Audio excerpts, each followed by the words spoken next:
नमस्कार दोस्तों, जागृति क्लासेज के ऑनलाइन प्रोग्राम में एक बार फिर से आप सभी का हार्दिक स्वागत है। हम लोग मूल अधिकार पढ़ रहे थे और मूल अधिकारों में सबसे पहला जो हमारा अधिकार था समानता का अधिकार, उसमें दो आर्टिकल्स हम लोग पढ़ चुके हैं, अनुच्छेद 14 और 15। आर्टिकल 14 की भाषा क्या थी कि विधि के समक्ष समता होगी, यानी कि राज्य किसी भी व्यक्ति के साथ भारतीय राज्य क्षेत्र में क्या नहीं करेगा, कोई भी भेदभाव नहीं करेगा। और आर्टिकल 15 क्या था कि राज्य किसी भी नागरिक के साथ धर्म, मूलवंश, जाति, लिंग और जन्म स्थान के आधार पर कोई भी भेदभाव नहीं करेगा। ठीक है, तो ये दो आर्टिकल हम बहुत अच्छे तरीके से विस्तार से समझ चुके हैं। और आज जिन आर्टिकल्स पर आज के लेक्चर में चर्चा की जाएगी वो हैं आपके आर्टिकल 16, आर्टिकल 17 और आर्टिकल 18। अर्थात इस वीडियो में, इस लेक्चर में आपके समानता के अधिकार को कंप्लीट अच्छे तरीके से समझाया जाएगा, जिसको आप बहुत अच्छे तरीके से देखिए। ठीक है, उम्मीद करता हूँ कि जो पहले वीडियो जो हैं आपके मूल अधिकार से संबंधित, फंडामेंटल राइट से रिलेटेड, उनको आप बहुत अच्छे तरीके से समझ चुके होंगे। और उसी क्रम में आगे बढ़ते हुए आज का जो हमारा आर्टिकल है वो है आपका 16, अनुच्छेद 16। और अनुच्छेद 16 क्या कहता है कि लोक नियोजन में अवसर की समानता। इसकी जो भाषा है वो क्या है, लोक नियोजन में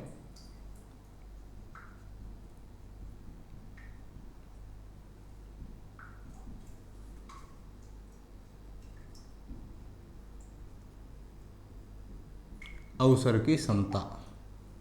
अर्थात अब पहले तो हमें यही देखना है कि अवसर क्या है। समता का मतलब हम लोग समझ ही चुके हैं कि किसी भी व्यक्ति के साथ में कोई भेदभाव नहीं किया जाएगा, तो वो क्या होती है, आपकी समानता होती है। लोक नियोजन और अवसर, इसमें ये दो वर्ड हैं। तो लोक नियोजन का अर्थ क्या होता है, ठीक है, तो इसका अर्थ होता है, लोक का मतलब सरकारी और नियोजन का मतलब होता है नियुक्ति। अर्थात सरकारी या राज्य के अधीन जितनी भी नौकरियां निकाली जाती हैं, जितनी भी नौकरियां प्रसारित की जाती हैं, उनमें सभी लोगों के साथ अवसर, यानी कि उनको समान अवसर दिए जाएंगे उसमें भर्ती होने के लिए। इसका तात्पर्य क्या हो जाएगा कि लोक नियोजन में अवसर की समता की, सरकारी नियुक्तियों में, सरकारी नौकरियों में सभी व्यक्तियों के साथ कोई भेदभाव नहीं किया जाएगा, सभी को समान अवसर उपलब्ध होंगे। ये क्या कहता है, आपका आर्टिकल 16 कहता है। अब अनुच्छेद 16 को समझने के लिए हमें इसको विस्तार से समझना पड़ेगा। तो अनुच्छेद 16 के 6 सब क्लॉज हैं, यानी कि आर्टिकल 6(1), आर्टिकल 6(2), आर्टिकल 16(3), इस तरीके से। तो सबसे पहले देखेंगे कि अनुच्छेद 16 के आर्टिकल या सब क्लॉज 1 में क्या लिखा हुआ है। तो देखिए, अनुच्छेद 16 का जो आर्टिकल सब क्लॉज 1 है, इसमें लिखा हुआ है कि राज्य के अधीन किसी पद पर नियोजन या नियुक्ति से संबंधित विषयों में सभी नागरिकों के लिए अवसर की क्या होगी, समता होगी। तो देखिए, कहाँ राज्य के अधीन, इसकी जो भाषा है वो क्या है, राज्य के अधीन। अब देखिए, यहाँ राज्य नाम दिया गया, इससे आप समझ गए होंगे कि राज्य का तात्पर्य क्या है। राज्य का तात्पर्य वही है जो अनुच्छेद 12 में दे रखा है। तो राज्य के अधीन किसी पद पर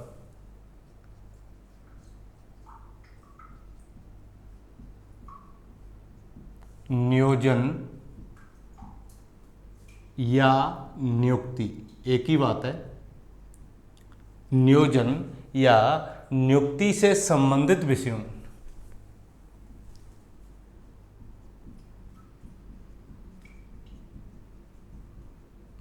ठीक है, एक एक करके समझना इस चीज को।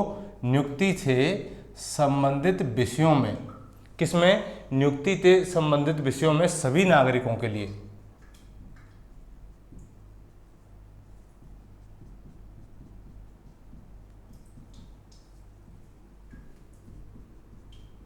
क्या होगी, अवसर की समानता होगी।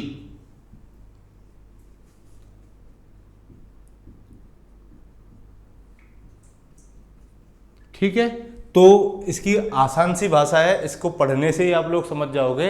अब बात आती है कि यहाँ ये जो विषय शब्द दिया गया है कि ऐसे कौन कौन से विषय हैं, तो उन विषयों में सभी लोगों को समान अवसर होंगे, चाहे वो किसी भी वर्ग का हो, किसी भी जाति का हो, किसी भी धर्म का हो, किसी भी मूलवंश का हो।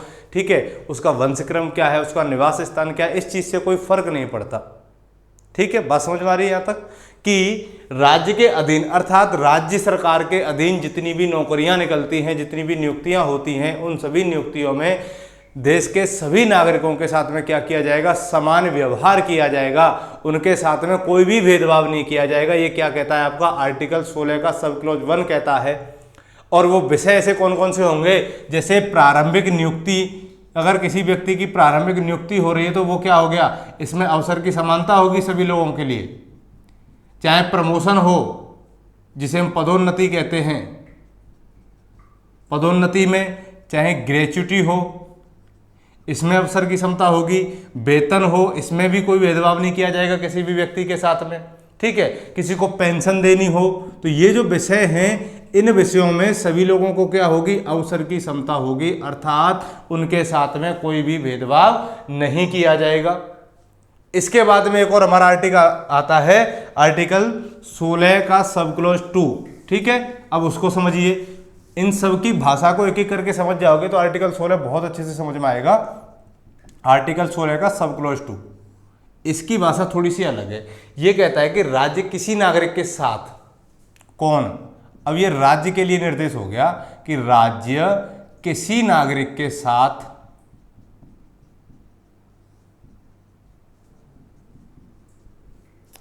केवल, अब देखिए ये जो वर्ड है ना, ये बहुत इंपॉर्टेंट वर्ड है, केवल।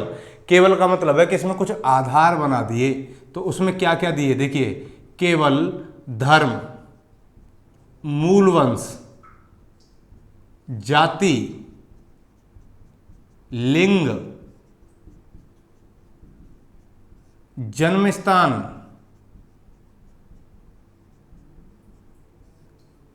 ठीक है, वंश क्रम और निवास स्थान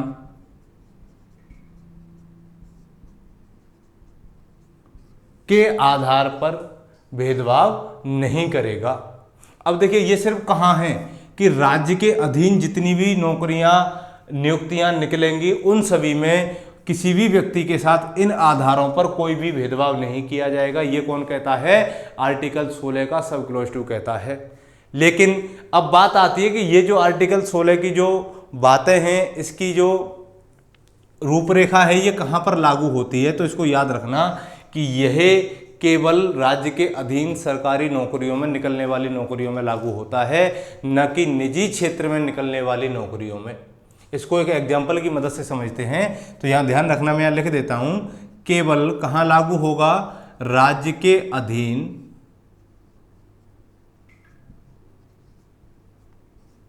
नौकरियों में ये लागू होगा। अर्थात अब इसके अपोजिट सोच लीजिए थोड़ा सा, कहाँ लागू नहीं होगा, एक तो निजी क्षेत्रों में जितनी भी वैकेंसी निकलती हैं वहाँ लागू नहीं होगा, और संविदा के आधार पर जो वैकेंसी निकलती हैं वहाँ लागू नहीं होगा। तो देखिए इसको एक एग्जाम्पल के हिसाब से समझते हैं, एक उदाहरण के तौर पर समझते हैं कि किस तरीके से इसकी जो भाषा है उसको सेट किया गया है और किस तरीके से लोग इसका फ़ायदा उठाते हैं। मान लीजिए उत्तर प्रदेश सरकार को कोई वैकेंसी निकालनी है, तो वो क्या करेगी, और उसने ये ठान रखा है कि मुझे अदर स्टेट के लोगों को इसमें नहीं लेना है, तब वो सार्वजनिक तौर पर नियुक्ति न निकाल करके किस आधार पर नियुक्ति करेगी, संविदा के तौर पर करेगी। और संविधा में ये शर्तें आ जाती हैं कि अगर राज्य चाहे तो सिर्फ और सिर्फ अपने जो स्टेट के लोग हैं, अपने जो प्रांत के लोग हैं, उनको ही नियुक्तियों में आने का अवसर दे। बात समझ में आ रही है। जैसे एक एग्जाम्पल की मदद से समझते हैं कि जब यूपी में किसकी सरकार थी, समाजवादी पार्टी की सरकार थी, तो समाजवादी पार्टी ने क्या किया कि जो शिक्षक भर्ती निकली थी, उस शिक्षक भर्ती में उसने उस शिक्षक भर्ती को सार्वजनिक तौर पर न निकाल करके क्या किया, संविदा पर निकाल दिया। और संविदा पर केवल कहाँ के लोगों को लिया गया, उसी राज्य के लोगों को लिया गया। तो यहाँ इसके लिए क्या हो गई, ये शर्त खत्म हो गई कि इसने किसके आधार पर, निवास स्थान के आधार पर किसी व्यक्ति के साथ कोई भेदभाव किया है। हाँ, अगर सार्वजनिक तौर पर नोटिफिकेशन जारी किया जाता कि केवल उत्तर प्रदेश के लोग ही इस भर्ती में आने के लिए योग्य होंगे, बाकी के जितने भी लोग हैं वो निर्योग्य घोषित हो जाएंगे, अयोग्य घोषित हो जाएंगे, तो ये क्या हो जाती, असंवैधानिक हो जाती। तो कुछ मामलों में बचने के लिए राज्य सरकारें भी क्या करती हैं, अपने लोगों को फायदा देने के लिए संविदा पे भर्तियाँ करती हैं। फिर बाद में जा करके कुछ समय बाद ये खुद ऑटोमेटिक क्या हो जाते हैं, राजनीतिक लाभ के लिए बोल सकते हैं हम इसको, ये इनको परमानेंट कर देते हैं। लेकिन यूपी में जैसे ही योगी की सरकार है उसने क्या कर दिया, इनको हटा दिया यहाँ से, और इनसे कहा कि जो सामान्य प्रक्रिया के दौरान जिन लोगों की नियुक्ति होती है, आप भी उसी सामान्य प्रक्रिया के दौरान उन शर्तों को पूरा करके यहाँ तक आइए। ठीक है, तो ये थी आपकी आर्टिकल 16(1) की भाषा और ये थी आर्टिकल 16(2) की भाषा। अब देखते हैं कि आर्टिकल 16(3) क्या कहता है।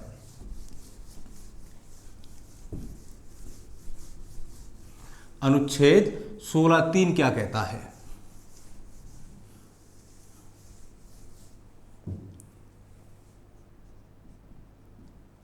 देखिए 16(3) में जो प्रावधान किए गए हैं वो किए गए हैं, संसद को विधि बनाने के लिए कुछ शक्ति दी गई है, और उसमें कहा गया है स्पष्ट रूप से कि संसद विधि बनाकर लोक नियोजन के मामले में किसी राज्य में या संघराज्य क्षेत्र में निवास संबंधी शर्तें लागू कर सकती है। तो इसको भी एक उदाहरण के तौर पर समझेंगे कि इसकी जो भाषा है, पहले तो वही लिख लीजिए कि संसद विधि बनाकर लोक नियोजन के मामले में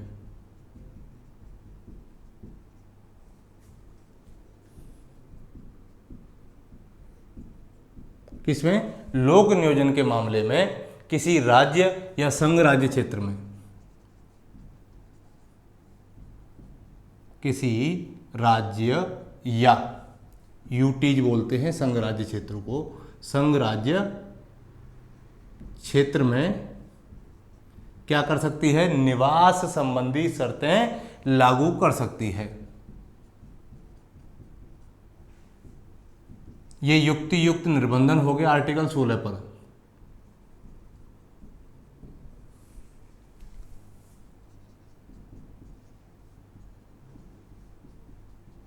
ये तो हो गई इसकी भाषा।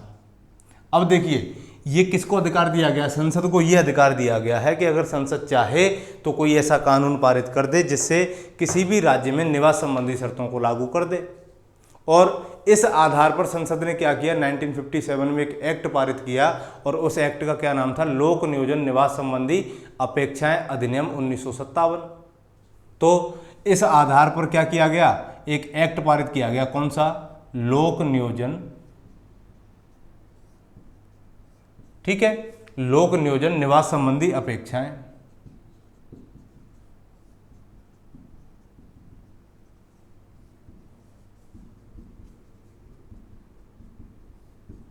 अधिनियम 1957 1957। और देखिए इस अधिनियम में क्या बातें लिखी हुई हैं, इसकी बात पर गौर करते हैं कि इसमें ऐसे क्या प्रावधान किए गए कि कोई भी राज्य इसका क्या ना करे, उल्लंघन ना करे। इसमें कहा गया है कि अगर किसी भी व्यक्ति को इस आधार पर अयोग्य घोषित किया जाता है कि वह उस राज्य का निवासी नहीं है, तो ये क्या हो जाएगा, असंवैधानिक घोषित हो जाएगा। जैसे मान लीजिए कि राजस्थान सरकार ने कोई वैकेंसी निकाली और ये कह दे कि इस वैकेंसी में यूपी के लोग क्या नहीं होंगे, एलिजिबल नहीं होंगे, तो क्या ये जो प्रावधान हैं, ये राजस्थान सरकार ने जो लोक नियोजन के मामले में किया है, क्या ये लोक नियोजन अधिनियम 1957 का उल्लंघन है? तो सीधे तौर पर इसका उल्लंघन है। अर्थात इस व्यक्ति को केवल इस आधार पर अयोग्य घोषित नहीं किया जाएगा कि ये उत्तर प्रदेश का निवासी है, या ये बिहार का निवासी है, या झारखंड का निवासी है, या तमिलनाडु का निवासी है।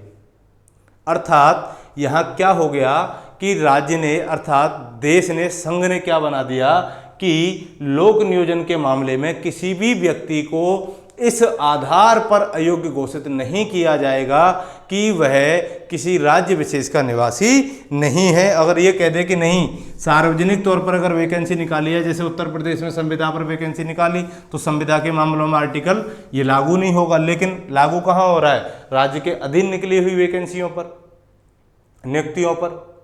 तो अब किसी भी व्यक्ति को क्या नहीं किया जाएगा, अयोग्य घोषित इस आधार पर नहीं किया जाएगा कि वो है इस विशेष राज्य का क्या नहीं है, निवासी नहीं है। तो अब क्या किया जाता है कि यहाँ कुछ कोटा फिक्स कर दिया जाता है कि ठीक है कि इस स्टेट की जो वैकेंसी हैं इनमें कुछ अदर स्टेट के लिए कुछ कोटा फिक्स कर देते हैं, और 5% 10% जो भी संसाधन उस राज्य में मौजूद होते हैं उस आधार पर वो क्या करता है, एक कोटा सीमित कर देता है, और उसके आधार पर वो कहता है कि इतने बाहर के राज्यों के, अदर स्टेट के इतने % व्यक्ति नियुक्त होकर के कहेंगे हमारी नियुक्तियों में आएंगे, हमारे वैकेंसीज में आएंगे। लेकिन इसके भी कुछ अपवाद हैं, और वो अपवाद क्या है कि ये वाला जो एक्ट है, कौन सा, लोक नियोजन अधिनियम 1957, ये कहाँ लागू नहीं होता है? तो देखिए, ये हिमाचल प्रदेश में लागू नहीं होता है, अर्थात कोई भी व्यक्ति हिमाचल प्रदेश की वैकेंसी में डायरेक्ट तौर पर नहीं जा सकता। मणिपुर में लागू नहीं होगा, त्रिपुरा में लागू नहीं होगा, आंध्र प्रदेश में लागू नहीं होगा। तो ये इसके अपवाद हो गए। और ये अपवाद क्यों हुए, अर्थात इनको इस एक्ट के तहत बाहर क्यों रखा गया? पहले इसमें तेलंगाना भी था, लेकिन तेलंगाना को इसलिए हटाया गया कि तेलंगाना जो है वो पहले आंध्र प्रदेश का हिस्सा था, लेकिन ये जो एक्ट है ये केवल आंध्र प्रदेश के कुछ हिस्से में लागू था। मान लीजिए ये पूरा आंध्र प्रदेश है और पहले का जो तेलंगाना है वो भी इसमें शामिल है, तो कुछ हिस्से में ये क्या था, लागू था। बाद में क्या हो गया, तेलंगाना इससे अलग हो गया, तो इसकी स्थिति तेलंगाना की आंध्र प्रदेश से बेटर थी, इसलिए आंध्र प्रदेश को इस दायरे में लाया गया, जबकि तेलंगाना को इस एक्ट के दायरे से बाहर कर दिया। तो देखो, इन राज्यों को अपवाद के स्वरूप पर क्यों रखा गया है? क्योंकि इन राज्यों की जो सामाजिक स्थिति है, जो आर्थिक स्थिति है, वो क्या है, अलग है। यानी कि इनके पिछड़ेपन के कारण इस एक्ट की परिधि से इनको क्या रखा गया, इससे बाहर रखा गया। क्यों? क्योंकि ये अन्य राज्यों की अपेक्षा क्या हैं, पिछड़े हुए हैं। किसके कारण? पिछड़ेपन के कारण। ठीक है, यहां तक बात समझ में आई कि इसका अर्थ क्या है कि अगर राज्य चाहे तो इसमें यह स्पष्ट रूप से उल्लेख किया गया कि कोई भी राज्य निवास के आधार पर किसी भी व्यक्ति के साथ में कोई भी भेदभाव नहीं करेगा। अब देखते हैं आर्टिकल 16 की 4 की क्या भाषा है।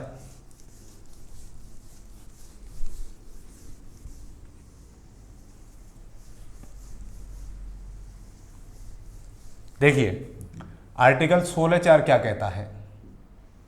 आर्टिकल 16(4) कहता है कि राज्य पिछड़े वर्गों के लिए आरक्षण का प्रावधान कर सकता है। अब देखिए, ये कुछ जो वर्ग हैं समाज के, वो कहते हैं कि जो आरक्षण की नीति है जो देश में चल रही है, वो क्या है कि अनुच्छेद 16 का या अनुच्छेद 14 का क्या है, सीधे तौर पर उल्लंघन है। लेकिन मूल अधिकारों में स्पष्ट रूप से कहा गया है कि अगर हमें समाज के पिछड़े हुए लोगों को समाज की मुख्य धारा में लाना है तो उनको वरीयता क्रम के आधार पर, या कह सकते हैं कि उनके पिछड़ेपन के आधार पर क्या किया जा सकता है, उनको कुछ विशेष रियायतें दी जा सकती हैं। और उन विशेष रियायतों में ही क्या हुआ, आरक्षण जैसा मामला आया, जो 1951 में 10 वर्ष के लिए प्रारंभ में दिया गया। लेकिन आर्टिकल 16(4) राज्य को ये अधिकार देता है कि अगर राज्य चाहे तो समाज में पिछड़े हुए वर्ग के लोगों को रिजर्वेशन का अधिकार दे सकता है, रिजर्वेशन के दायरे में उनको ला सकता है। ये पावर किसको मिल गई? आर्टिकल 16(4) से राज्य को मिल गई, और राज्य ने इस आधार पर उनके लिए कुछ विशेष प्रावधान भी किए हैं। एससी के लिए, एसटी के लिए, ओबीसी के लिए क्या किया है, उनके पिछड़ेपन के कारण उनको रिजर्वेशन का अधिकार दिया गया। और समाज की मुख्य धारा में लाने के लिए कह सकते हैं कि शिक्षा में और आगे बढ़ाने के लिए, नियुक्तियों में और उनका प्रतिनिधित्व बढ़ाने के लिए क्या किया गया, उनको आरक्षण जैसी बैसाखी दी गई, जिससे वो समाज की मुख्य धारा में आ सकें। और ये किससे संभव हो पाया? अनुच्छेद 16 के सब क्लॉज 4 से संभव हो पाया। ठीक है, तो इसमें क्या है, इसकी भाषा के राज्य पिछड़े वर्ग के लोगों के लिए आरक्षण का प्रावधान कर सकता है।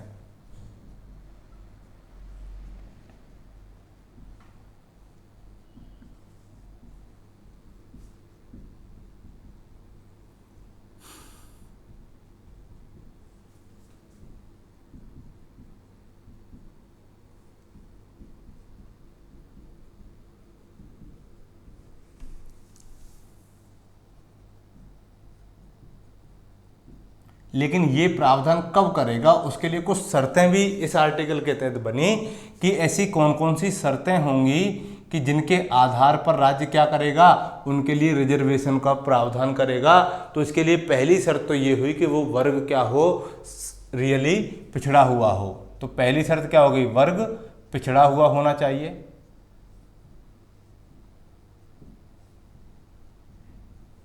दूसरी शर्त इसकी क्या बनी कि राज्य के अधीन सेवाओं में उस वर्ग का पर्याप्त प्रतिनिधित्व अगर नहीं है, तब ही उसको क्या किया जाएगा, रिजर्वेशन का मामला या रिजर्वेशन का जो प्रावधान किया गया उसका लाभ उसको मिल पाएगा। तो ये जो दो शर्त हैं कि राज्य के अधीन सेवाओं में,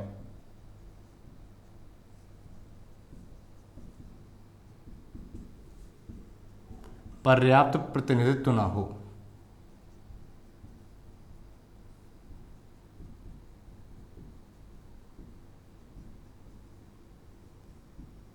ये दो शर्त हैं और ऐसे लोगों के लिए राज्य क्या कर सकता है, आरक्षण का प्रावधान कर सकता है। तो देखिए इसी के तहत राष्ट्रपति की कार्यपालिका शक्ति के तहत एक अनुच्छेद 340 दे रखा है और अनुच्छेद 340 क्या करता है कि पिछड़े हुए वर्ग के लोगों के लिए एक आयोग की नियुक्ति करता है जिसे हम पिछड़ा वर्ग आयोग जानते हैं। ठीक है, तो आर्टिकल 340 के तहत राष्ट्रपति क्या कर सकता है, राष्ट्रपति को क्या अधिकार दिया गया है कि वह पिछड़ा वर्ग आयोग की क्या करे, नियुक्ति करे, और इस आधार पर वो इसकी नियुक्ति करता है। ठीक है, तो ये क्या हो गया हमारा आर्टिकल 16 का सब क्लॉज 4। अब एक आर्टिकल आता है हमारा अनुच्छेद 16 का सब क्लॉज 5। इसकी जो भाषा है ये थोड़ी सी टफ है और इसको ज़्यादा टफ तरीके से नहीं समझेंगे। इसमें लिख रखा है कि राज्य निर्मित ऐसी विधि में, यानी कि राज्य के अधीन ऐसी कोई विधि बनाई गई है या राज्य के द्वारा निर्मित ऐसी कोई भी विधि जो किसी धार्मिक संप्रदाय या किसी धार्मिक या सांप्रदायिक संस्था के, किसके, किसी धार्मिक या सांप्रदायिक संस्था के पदाधिकारी या जो सदस्य होते हैं धार्मिक संस्थाओं के, उनकी नियुक्ति के संबंध में है, तो वह किसी विशिष्ट धर्म या उसके संप्रदाय के लोगों को ही उसकी नियुक्ति का क्या कर सकता है, प्रावधान कर सकता है। और 16(5) की जो भाषा है ये क्या कहती है कि राज्य धर्म के आधार पर कुछ भेदभाव कर सकता है। मान लीजिए कि राज्य ने क्या किया है, कोई ऐसी विधि पारित की है या राज्य के द्वारा निर्मित कोई ऐसी विधि या ऐसा कोई कानून जो किसी धार्मिक संस्था के, मान लीजिए कोई धार्मिक संस्था है या कोई संप्रदाय है, इसमें क्या करना है, किसी अधिकारी की, जिसे हम पदाधिकारी बोल सकते हैं, उसकी नियुक्ति करनी हो या इसके किसी सदस्य की नियुक्ति इसमें करनी हो, तो इस आधार पर राज्य क्या करेगा। हो सकता है कि जैसे हिंदू धर्म की जो संस्थाएं हैं, मुस्लिम धर्म की जो संस्थाएं हैं, इनमें किसी व्यक्ति की नियुक्ति करनी हो तो राज्य कुछ उस विशिष्ट धर्म के लोगों को क्या कर सकता है, नियुक्त करने का प्रावधान इसमें कर सकता है। ठीक है, और ये आर्टिकल क्या कहता है कि राज्य धर्म के आधार पर भेदभाव कर सकता है, जो अनुच्छेद 15 के आधार पर भेदभाव नहीं माना जाएगा। ठीक है, नियुक्ति किसमें, धार्मिक संस्थाओं में, यानी कि धार्मिक संस्थाओं में या संप्रदायों में नियुक्ति से संबंधित जो आर्टिकल है आपका वो कौन सा है, 16(5) है। और ये कहता है कि राज्य ऐसा कर सकता है कि उन संस्थाओं की, उन संप्रदायों के पदाधिकारी या सदस्यों की नियुक्ति के लिए क्या करेगा, वो किसी विशिष्ट धर्म के या विशिष्ट संप्रदाय के लोगों को इसमें क्या कर सकता है, नियुक्त कर सकता है, जो अनुच्छेद 15 और अनुच्छेद 16 के आधार पर क्या नहीं होगा, धर्म के आधार पर उसको अवैध या असंवैधानिक घोषित नहीं किया जाएगा। और ये अधिकार किसको दिया गया है, राज्य को दिया गया है। इसके बाद में एक आर्टिकल आता है अपना 16(6). ठीक है, इसके बाद में अनुच्छेद 16 की सारी बातें खत्म हो जाएंगी। और ये अभी हाल ही में चर्चा में रहा था, और चर्चा में क्यों रहा वो आप लोग समझ गए होंगे, जो नहीं समझे हैं वो समझ जाएंगे। तो देखिए अनुच्छेद 16(6) इसमें क्या किया गया है कि राज्य लोक नियोजन में आर्थिक रूप से कमजोर वर्ग के लिए, कौन, राज्य लोक नियोजन में, लोक नियोजन यानी सरकारी नौकरियों में, लोक नियोजन में आर्थिक रूप से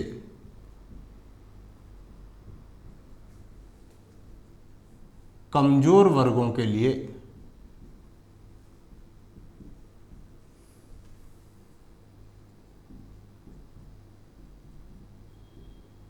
आरक्षण का प्रावधान कर सकता है।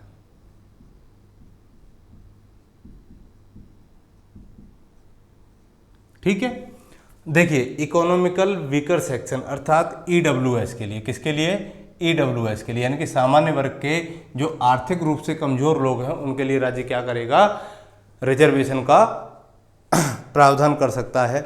अब देखो आपने पिछले वीडियो में अनुच्छेद 15(6) पढ़ा था और अनुच्छेद 15(6) की भाषा क्या थी कि राज्य आर्थिक रूप से कमजोर वर्ग के लोगों के लिए किसमें, शैक्षणिक संस्थाओं में, वहाँ बात हो रही थी एडमिशन के लिए, लेकिन यहाँ आर्टिकल 16(6) का जो प्रावधान है ये किस में है, लोक नियोजन यानी कि नौकरियों में आरक्षण।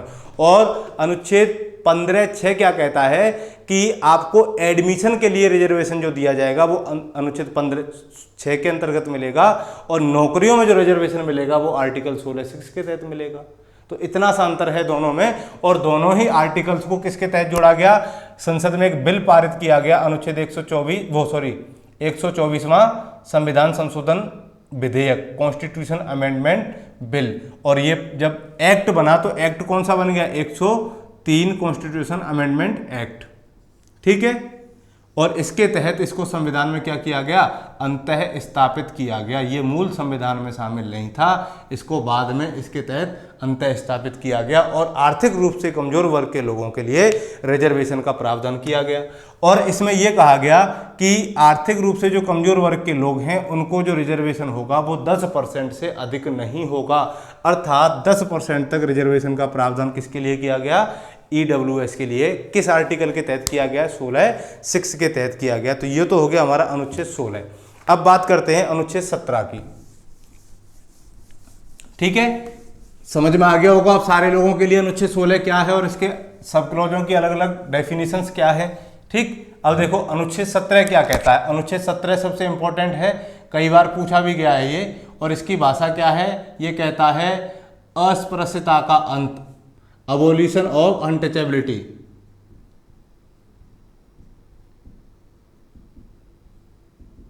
यानी कि आर्टिकल 17 छुआछूत का क्या करता है, विरोध करता है। अगर हम इसके मूल उद्देश्य को समझें, इसकी मूल भावना को समझें, तो ये क्या है कि अगर इस एक्ट को पूरी तरह से क्रियान्वित कर दिया जाए, इस अधिनियम के जो प्रावधान हैं उनको अगर अच्छे तरीके से जमीनी स्तर पर क्रियान्वित किया जाए, तो ये कहता है कि आचरण में और व्यवहार में क्या आ जाएगी, इससे समानता आएगी। तो आचरण और व्यवहार में समानता का जो प्रावधान है ये कौन सा अनुच्छेद करता है, अनुच्छेद 17 करता है। जैसे भारत में हमेशा से उच्च वर्ग का क्या रहा है, शासन रहा है, और निम्न वर्ग के साथ में वो हीन भावना का प्रयोग करते हैं, उसको दर्शाते हैं बार बार, और इसी आधार पर समाज में क्या होता है, एक विरोधाभास उत्पन्न हो जाता है कि एक वर्ग अपने आप को क्या समझने लगता है, हीन समझने लगता है, बल्कि दूसरा वर्ग उसके ऊपर शासक के तौर पर काम करने की तरीके से उसके साथ का जो रवैया होता है उसको अपनाता है। तो सरकार ने क्या किया, जो संविधान निर्मात्री सभा थी उन्होंने सोचा कि भारत में अगर सुधार करना है, भारत में समानता के सभी उद्देश्यों की अगर प्राप्ति करनी है, तो सबसे पहले हमें क्या करना पड़ेगा, छुआछूत जो भारत की सबसे बड़ी जो बीमारी है, भारतीय समाज में जो सबसे बड़ी कुरीति है, इसको क्या करना पड़ेगा, सबसे पहले ख़त्म करना पड़ेगा। और संविधान निर्माताओं ने क्या किया, अनुच्छेद 17 जोड़ा, और इसके तहत कानूनी तौर पर अनटचेबिलिटी को असंवैधानिक घोषित कर दिया। और ये उन वर्गों का मूल अधिकार बन गया जिनके साथ में ऐसा व्यवहार किया जाता था। और इसका जो मूल उद्देश्य था वो क्या था कि आचरण तथा व्यवहार में समानता का प्रावधान किया जाएगा, और सामाजिक समानता को भी इसमें क्या किया गया, अंतर्विष्ट किया गया। क्योंकि समाज में समानता तभी आएगी जब निम्न वर्ग और उच्च वर्ग, ये दोनों जो वर्गों के बीच का जो गैप है ये समाप्त होगा। और इस तरीके के गैप को समाप्त करने के लिए संविधान सभा ने इस आर्टिकल को संविधान में जोड़ा, ठीक है। तो इसका जो उद्देश्य है वो क्या था, आचरण में यानी कि और व्यवहार में क्या होनी चाहिए, समानता होनी चाहिए। और ये कब आएगी, मान लीजिए अगर आचरण ही खराब है, कानूनी तौर पर हमने इसका प्रावधान कर दिया, लेकिन लोगों के मन में अभी वही बैठा हुआ है कि नहीं, निम्न वर्ग के लोग तो मैला ढोने के लिए उत्पन्न हुए, तो ये काम उन्हीं का ही है, जन्मसिद्ध अधिकार है, ऐसा कुछ नहीं है। तो ऐसी चीज़ों को ख़त्म करने के लिए देखिए, अब दूसरी बात आती है कि अस्पृश्यता को अनुच्छेद 17 क्या करता है, पूर्णतः निषिद्ध करता, घोषित करता है, और इसके किसी भी रूप में अपनाए जाने को असंवैधानिक घोषित करता है। अगर किसी व्यक्ति के साथ में ऐसा किया गया तो वो कानूनी क्या माना जाएगा, दंड माना जाएगा। तो संसद को अनुच्छेद 35 के तहत क्या मिली हुई है, एक अधिकार मिला हुआ है, शक्ति मिली हुई है। किसके तहत? अनुच्छेद 35 के तहत संसद को यह शक्ति मिली हुई है कि संसद अस्पृश्यता के संबंध में क्या बना सकती है? विधि बना सकती है, कानून बना सकती है। संसद को शक्ति है कि वह अस्पृश्यता से संबंधित क्या करे? विधि बनाए। ठीक है, तो अस्पृश्यता से संबंधित विधि बनाने की जो शक्ति है, विधि बनाने का जो अधिकार है, वो किसके पास है? संसद के पास है। ठीक है, अब संसद ने क्या किया कि इस शक्ति के तहत उसने 1955 में एक अधिनियम पारित किया जिसे अस्पृश्यता अपराध अधिनियम कहा जाता है। कब किया गया? 1955 में। अस्पृश्यता अधिनियम, अपराध अधिनियम 1955। और इसके तहत कुछ प्रावधान किए गए कि अगर कोई व्यक्ति किसी भी व्यक्ति के साथ में छुआछूत या अस्पृश्यता या अनटचेबिलिटी से संबंधित कोई ऐसा आचरण करता है या उसके साथ ऐसा कोई व्यवहार करता है, तो ऐसे व्यक्ति के लिए क्या किया गया? 500 रुपये का जुर्माना या 6 माह की कैद या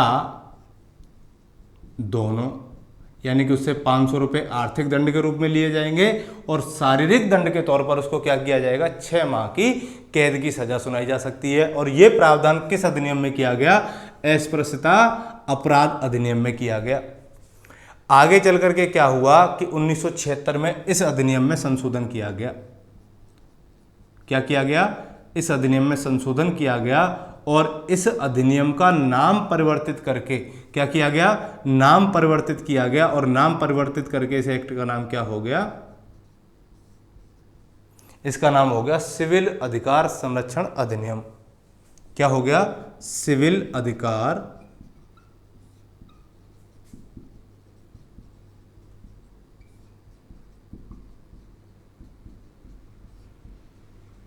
अधिनियम 1955।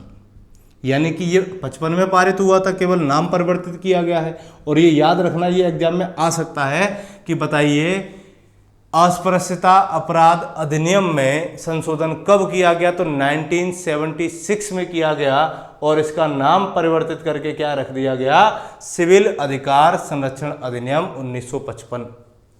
ठीक है, प्रावधान इसके वही रहे। उसके बाद में 20 जनवरी 1990 को, किसको? 20 जनवरी 1990 को एक और एक्ट पारित किया गया जिसे हम कहते हैं अनुसूचित जाति अनुसूचित जनजाति अत्याचार निवारण अधिनियम। इसको क्या कर दिया गया? इस समय लागू कर दिया गया। क्या नाम है? SC या ST, अनुसूचित जाति या अनुसूचित जनजाति अत्याचार निवारण, SC ST एट्रोसिटीज एक्ट, अत्याचार निवारण अधिनियम 1989। तो इस एक्ट को इस दिन क्या कर दिया गया? लागू कर दिया गया और इससे संबंधित जो प्रावधान थे वो क्या कर दिए गए? और कठोर कर दिए गए, जिससे जमीनी स्तर पर लोगों के बीच में एक भय उत्पन्न हो, जिसके कारण वो क्या करें? एक सामाजिक जागरूकता उत्पन्न हो, जिससे समाज में जो छुआछूत की जो सामाजिक कुरीति है इसका क्या हो पाए? अंत हो पाए। ठीक है, तो अनुच्छेद 17 में मूल रूप से क्या है? अस्पृश्यता का अंत है, अर्थात ये जो अनटचेबिलिटी का कोई भी रूप हो उसे आचरण और व्यवहार में किसी भी तरीके से अपनाने पर क्या करता है? रोक लगाता है, ताकि समाज में जो सामाजिक दूरियां हैं, जो सामाजिक क्या बोलते हैं जिसको, कि समाज की जो जातियां हैं उनके बीच में क्या हो? एक वैमनस्य का भाव उत्पन्न ना हो, उनमें समानता का भाव पैदा हो। इसलिए इस तरीके का कानूनी प्रावधान उसमें किया गया। इसके बाद में हमारा समानता के अधिकार से संबंधित एक आर्टिकल और आता है, अनुच्छेद 18। और अनुच्छेद 18 में क्या किया गया है? उपाधियों का अंत किया गया है।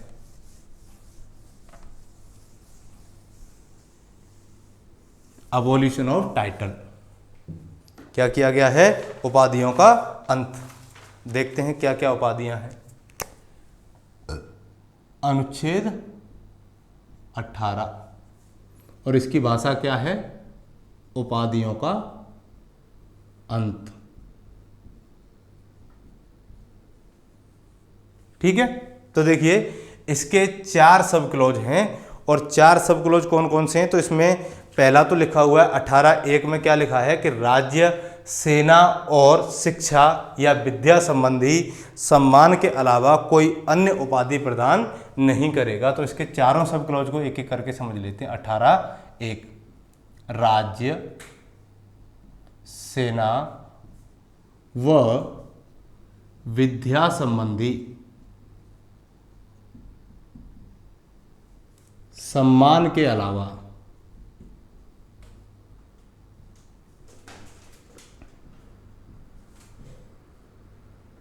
कोई उपाधि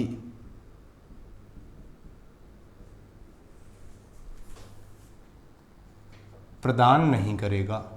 देखिए इसकी भाषा को समझना, कई बच्चों का सवाल ये रहता है कि सर सेना में जो उपाधियां दी जाती हैं ये क्यों दी जाती हैं? कई का रहता है कि सर एजुकेशन में जो उपाधियां दी जाती हैं ये क्यों दी जाती हैं? ठीक है, तो पहली चीज यहां समझिए कि देखिए इसकी भाषा खुद कह रही है कि सेना और विद्या संबंधी सम्मान ये उपाधि नहीं है बल्कि ये क्या है? सम्मान है, और इस सम्मान को राज्य दे सकता है, लेकिन इसके अलावा वो कोई भी उपाधि किसी भी व्यक्ति को धारित नहीं करेगा, धारण नहीं करने देगा। बात समझ में आई इसकी?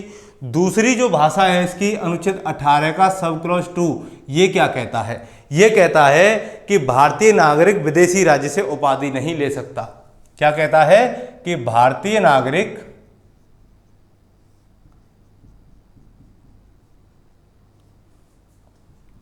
विदेशी राज्य से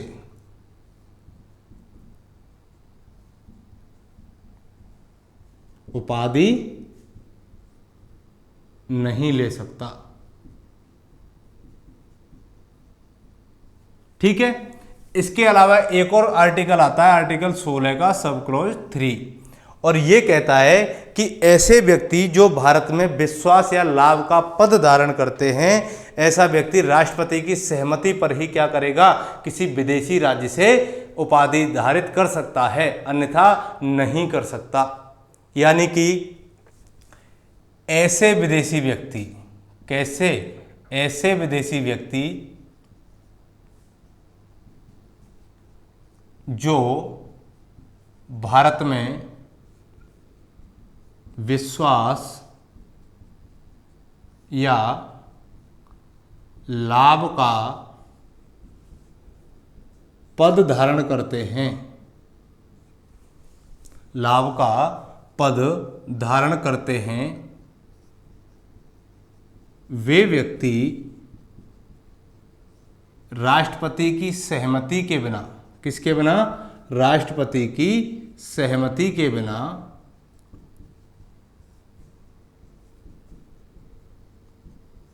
किसी विदेशी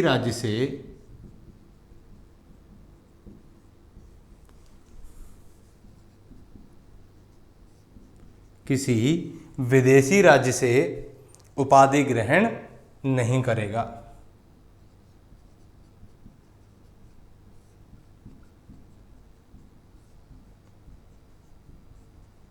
ठीक है, ये इसकी भाषा हो गई।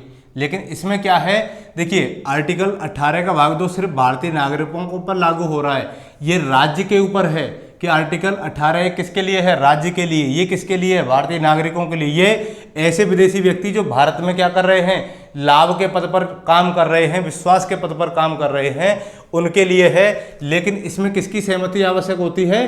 राष्ट्रपति की सहमति आवश्यक होती है। ठीक है, एक आर्टिकल आता है 18 का, आर्टिकल सब क्लॉज 4, और आर्टिकल 18(3) और आर्टिकल 18(4) में कोई ज़्यादा अंतर नहीं है। इसमें इतना है कि ऐसा कोई व्यक्ति जो भारत में, चाहे वो नागरिक हो या विदेशी हो, ऐसा कोई व्यक्ति जो भारत में किस पर?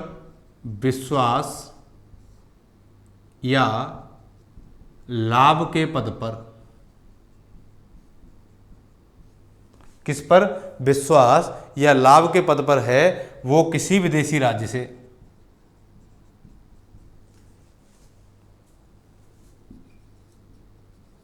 किसी विदेशी राज्य से।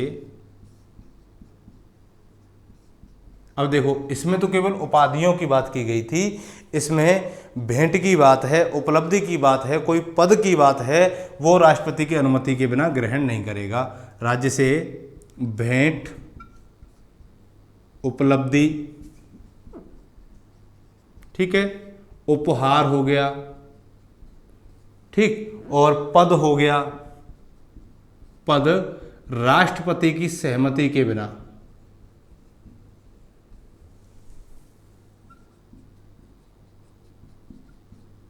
राष्ट्रपति की सहमति के बिना प्राप्त नहीं करेगा। तो ये था आपका आर्टिकल 18।